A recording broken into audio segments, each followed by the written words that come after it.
All right, joining us on the Spurs Up show today is a very special guest of ours. I want to introduce really quickly. If you know Gamecock football, follow along with Gamecock football. There's a good chance you know who he is. Former Gamecocks defensive tackle, played with the Gamecocks from 1999 to 2002. Had a quick stop in the NFL from 2003 to 2008. Played in Cincinnati, Arizona, and Detroit. Is also the Gamecocks sideline reporter since 2012, and also the co-author of the Just a Chicken series, book series. Pleased to have on Langston Moore on the show. Langston, appreciate you taking out the time. Yeah, thanks for having me, man. I appreciate it, man. What better thing to be talking about the football right now?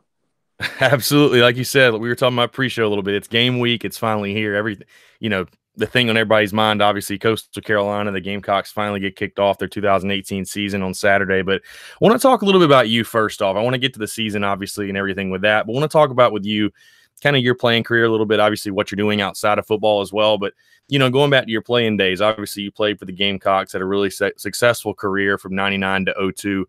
When you first started, obviously your freshman year, 99, you were on an 0-11 team and then went on from that to win 2 Outback Bowls.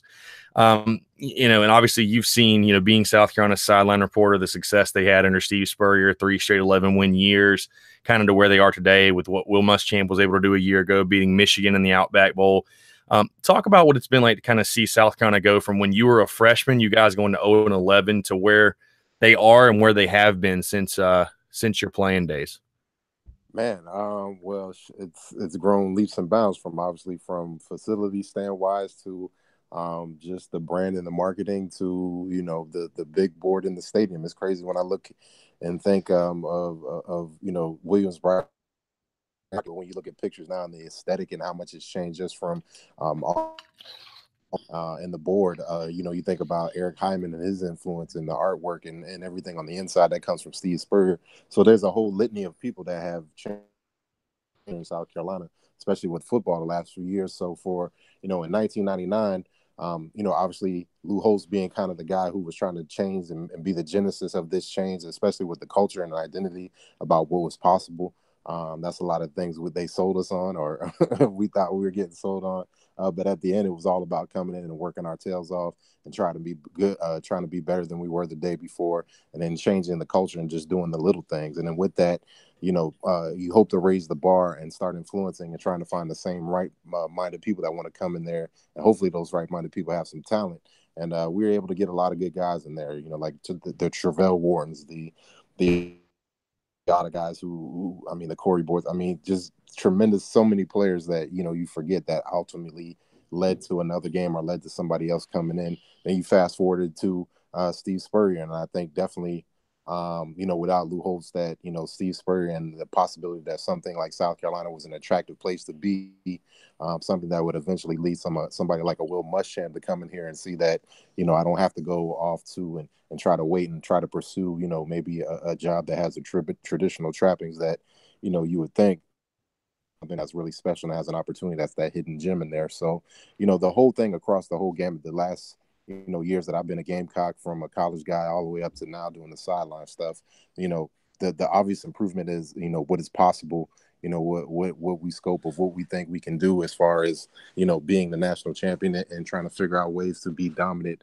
Because we know if we win the SEC, that's pretty much the front door entrance to getting into, the national championship race. And I think the biggest thing is that through all these 3 coaches, especially with these guys, that they've all brought something different. Lou Holtz with the mindset of what could be, Spurrier about the possibility of really pushing in their offensive identity and playing on the big stage and playing those big games, the Alabamas and so forth. But Will Muschamp coupling that with Ryan Fit, I think all that put together is going to really give us something special here in the next few years. And Will Muschamp is going to be the guy, I think, to really put us in that position. Absolutely, 100% agree with you. You talked a little bit about Coach Holtz, obviously, Steve Spurrier, obviously a coaching legend, Hall of Famer. Again, you played for a legend yourself and Lou Holtz. Talk about what it was like to play for him, and where do you think he ranks among the all-time great head coaches in college football? I think he's number one. I mean, it's kind of like asking, is your dad the best dad in the world? And you're like, absolutely, that's my old man. All the things, all the crazy stuff, and your dad doesn't do that type of stuff, and that's being in the NFL. There was kind of a kind of like a fraternity of guys, even though Notre Dame, South Carolina, or somebody from the Arkansas. Not too many Lou Holtz coach guys in Arkansas, but coached or something like that. It was all kind of the same thing. The same, mantra with Lou that he would give you, the trust, care, commitment, all of those things. And, my buddies and I, we always say, the older we get, the smarter Lou Holtz gets, but if you ask me these questions, if I was 17, 18, I'd be like, man, I hate it. I want to get up out of here. It's too tough for me. But the tough and the hard and the strain and the adversity made me a better person, made me a better player. But ultimately, all of those things, just pushed me to be the best that I could be. And I think, again, this is what Will Muschamp does. And I think that's, obviously what was missing from Steve Spurrier's kind of reign, because Steve is Steve. Steve is a genius. Steve does a whole bunch of things. And again, if the supporting cast wasn't around Coach Spurrier, certain things would just miss. And I've seen that with, guys in the NFL who try to coach certain guys. Me and Joe Green, they just don't understand, their own greatness. They can't, teach somebody else their own greatness because they can't understand it themselves. But I think Muschamp and everybody, it's really going to be exciting to see all those things. But Coach Holtz was a phenomenal guy, and we always say it's like having a Fortune 500 leader, speaker, coach, mentor work with you every day. And I just wish I recorded every one of those team meetings, even if it was me getting chewed out or yelled at, because it was great. Those things are invaluable. That's awesome. Yeah, I want to go back to that. And that's awesome to hear about Coach Holtz, obviously. But I want to go back to those teams, the 99, obviously, again, you guys went 0-11. 2000, I think I remember I read, you guys were picked to finish dead last. And kind of no surprise there. Probably. You guys, broke the losing streak the first game against New Mexico State, then have the huge upset against Georgia week 2. Just kind of talk about how did you guys, and, it was probably, I'm sure it was, the mindset that Lou Holtz brought in there to you guys. But, I mean, just talk about rebounding from going 0-11, 1-21 in the last 22 games and, winning an Outback Bowl. I mean, I'm sure that took a lot of, it really showed, I think, the character, obviously, you guys' team to, come over that mentally, because I'm sure that was something that was daunting all offseason hanging over you guys. Just talk about sort of what those 2000, 2001 teams had and how you guys were able to overcome such a losing streak mentally to, give South Carolina two of the best teams, I think, in school history. I think the biggest thing was just between the years, being healthy too helped a good bit too, having some guys that came in, players that panned out, young guys. But, just the way of finding ways to win football games and following the plan. You always hear Coach Holtz and always these Coach Holtz coach team. They always talk about the plan is infallible. Charlie Strong talks about it all the time. If you do certain things fundamental, no penalties, don't beat yourself, turnover, special teams, I can still rattle it off in my brain.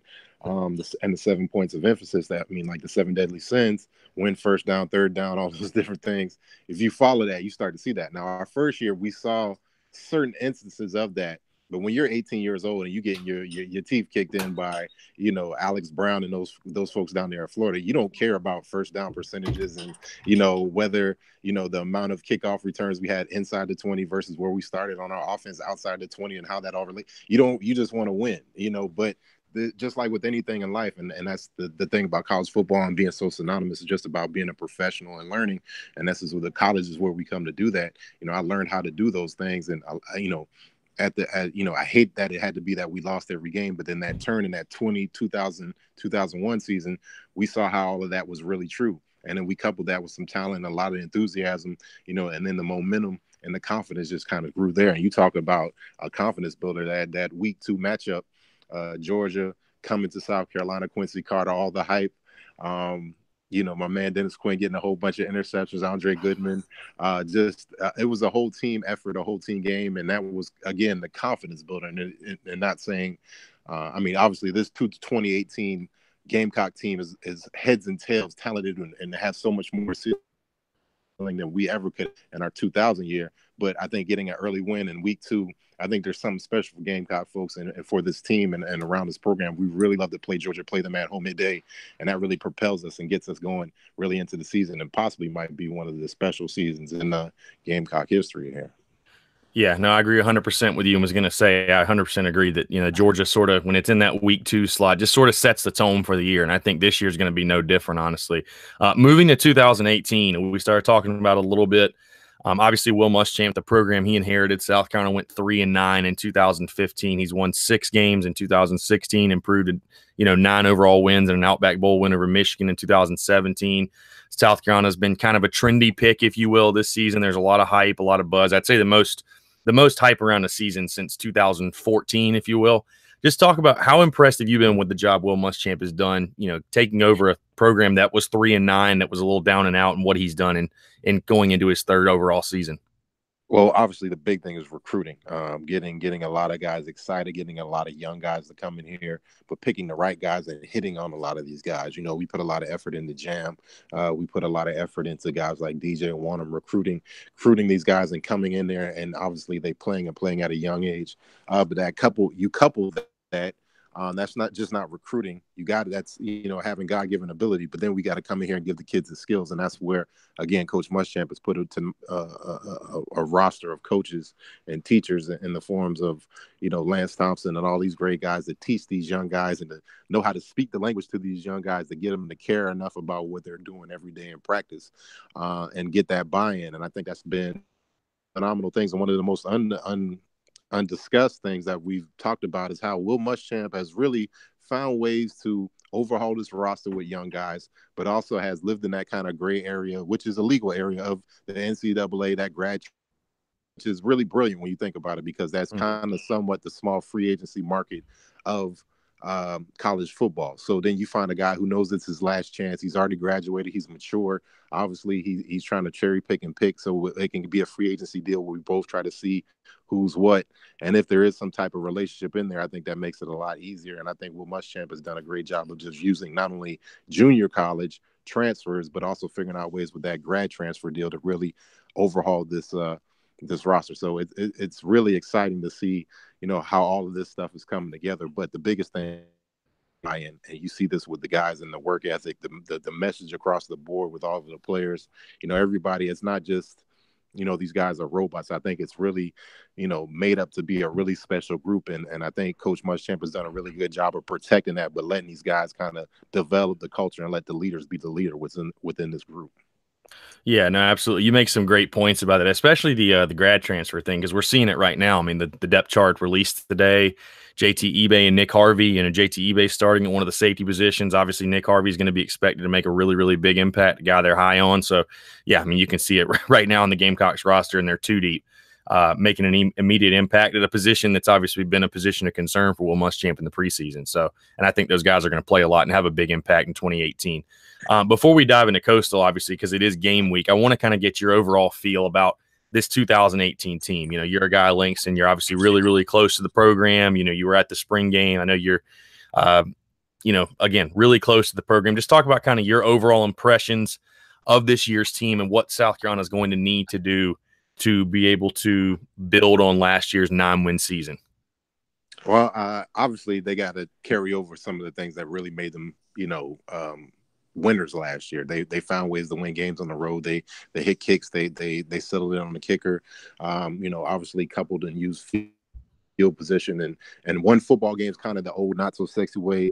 Obviously have to make sure that we do a lot with turnovers. I think last year we were around that 28 number, which was pretty good in the SEC. It was really good.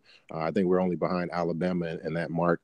But we got to get into the upper echelon of that deal and hit that 35 to 40 range if possible. I know that's an ambitious number, but doing the things we need to do, especially getting into that 10, 11 win range and getting some momentum, I think that'll help give this defense some one of those things. And this is something that, it's not lip service for this team. They work it, they preach it. You hear T-Rob and these guys talk about it all the time. The Bible Association, you don't read your Bible every day. We talk about turnovers every day, all those different things. So turnovers are going to have to be key.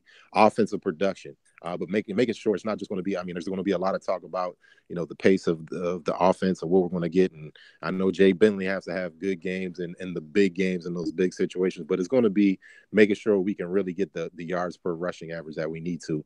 And I think really moving Zach Bailey back inside, moving a guy like Donnell Staley in there, and really kind of having that 3 points of that kind of tip of the spear deal, and being able to get those tough inside yards and letting our running backs do some things after that. After the offensive line captures that 2.5 yardage, that first kind of step and a half that you hope to gain on those short yardage plays or all those running plays. That's going to be the biggest thing. So, talking about this 2018, the things that they have to carry over, obviously, I think we're going to have to figure out some different ways to stay healthy because, we're not so deep on the defensive line. We're going to have to play with a lot of leads, I would say. But that bodes well to what we're talking about doing offensively.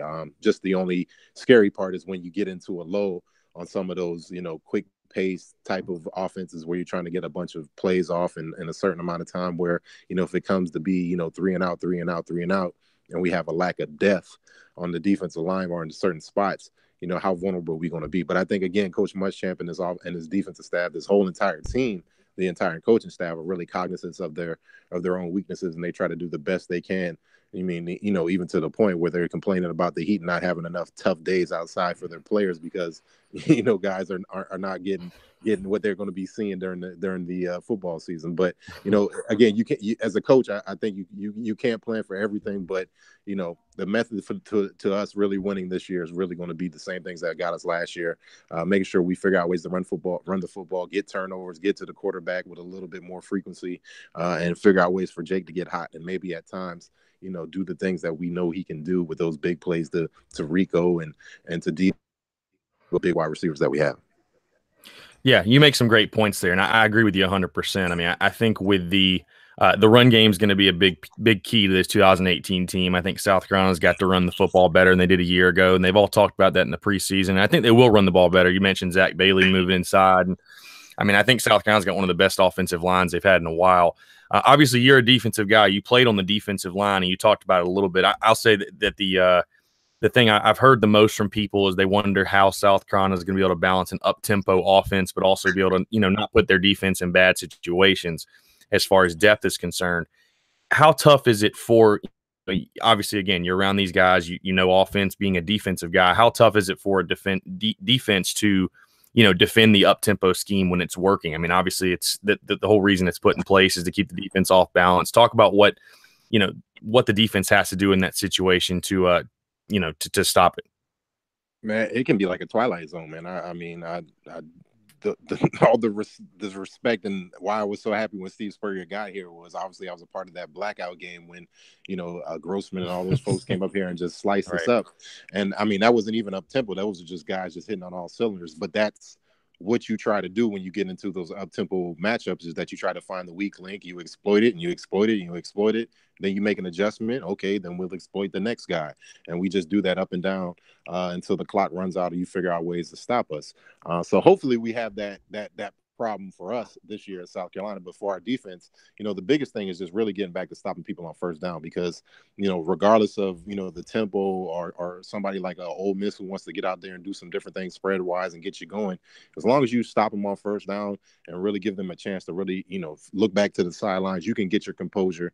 The coaches, again, understand this, and I think they've done a good job of inserting younger guys, different guys, a different mix of guys because you never know the eclectic mix that might be out there. It might be a situation where it's, the young kid Resendio Lewis out there calling some plays, possibly because somebody might be having TJ Brunson might be having cramps or something. Who knows? Sherrod Green might have to do it. But so I think they intermix and put, second string guys, first string guys. But one of the things I think is really that came out today, seeing some guys like Jamias Williams, who's on the second string depth chart, which really is no indicator of his ability and his talent level. I think it's just figuring out a way to try to spread your talent out a little bit and putting a younger guy and you couple him with maybe like a Shameik Blackshear. Because again, you think about the middle of your defense, just like a baseball team. You got to have the catcher, the pitcher, the second, the center fielder. And it's the same way. You got to have the two tackles. You got to have a Mike and all of those guys. So you got to try to figure out some different experience and make sure you have somebody like a safety who can see some different things, even though Jam will be back there and be relatively new himself to the position, but he's still a natural playmaker. And I think that's something that'll even out that depth chart a little bit. Right. Javon Kinlaw, a guy that's been talked about a ton in this offseason, had an impact a year ago, was able to get down to a reasonable playing weight. Will Muschamp has talked about he's transformed his body. He's a different kind of player. You're a guy, Langston, again, you played the position in college. You've played the position at the highest level. Talk about what you see from Javon Kinlaw. What type of player do you think he can be? Man, first of all, this guy has a six pack, which is, I mean, it's just baffling because I'm like, is he still? I thought it was like a rule somewhere that there's no way you could be over 300 pounds and have a six pack. Like that doesn't work like that. You know, it's like cats getting wet or something like that. But I think Javon is still a guy who's extremely raw, but still is a guy who's coming into the. It's kind of one of those deals where he's coming into the allness of everything that he can be. And I think it started with the possibility of changing his body and doing the things he needed to do. That was some buy-in. The coaches told him, he bought into that. Goes down to the technique, being a leader, but also the biggest thing I like is seeing some of his persona come out, because with that, I think that'll be give him the confidence to go out there and play and do what he needs to do on the football field. And the more comfortable I think you are in your skin as a player, just, you know, on camera, off camera, the more ability you have to go out there and make some plays, but also be a leader for a lot of these guys on the team. So the biggest thing for Javon, I think, he still has a super high ceiling. You know, there's been a lot of talk, of course, of him having, you know, one of those years where he just goes out there and does some things and you get a high draft grade and be out of here.